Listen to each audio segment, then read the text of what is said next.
Itwara police station हुदूद में 1.5 साल कबल पेश आए इक़दाम कत्ल के फरार मुलजिम को पुलिस ने गिरफ्तार कर लिया है। गिरफ्तारी के बाद आज पुलिस ने मुलजिम को नांदेड़ की जिला अदालत में पेश किया। अदालत ने मुलजिम को 1 दिन की पुलिस तहवील में रवाना किया है। पुलिस ज़राए से मिली इत्तला के मुताबिक इतवारा पुलिस स्टेशन हुदूद में शामिल करबला के मुकाम पर सन 2019 में 2 गिरोह में मामूली बात पर झगड़ा हो गया था। इस तसादुम में दोनों गिरोह में शामिल 4 अफराद ज़ख्मी हुए।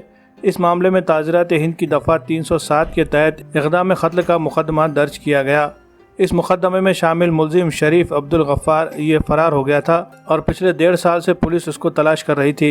इस दौरान पुलिस को इत्तला मिली कि मुलजिम शरीफ अब्दुल गफ्फार नांदेड़ शहर के नावघाट इलाके में आया हुआ है, जिस पर पुलिस ने वहां पहुंचकर उसे गिरफ्तार कर लिया और आज उसको अदालत में पेश किया गया था। अदालत ने 1 दिन की पुलिस तहवील में रवाना करने का हुक्म दिया है। इस मामले में पुलिस को कलीदी मुलजिम जुल्फ़िकार उर्फ जिल्लू की भी तलाश है, जो कि उसी वक्त से फरार है और पुलिस को उसकी तलाश है। गिरफ्तार किए गए शरीफ अब्दुल गफ्फार से पूछताछ के जरिए पुलिस जुल्फ़िकार का पता लगाने की कोशिश कर रही है।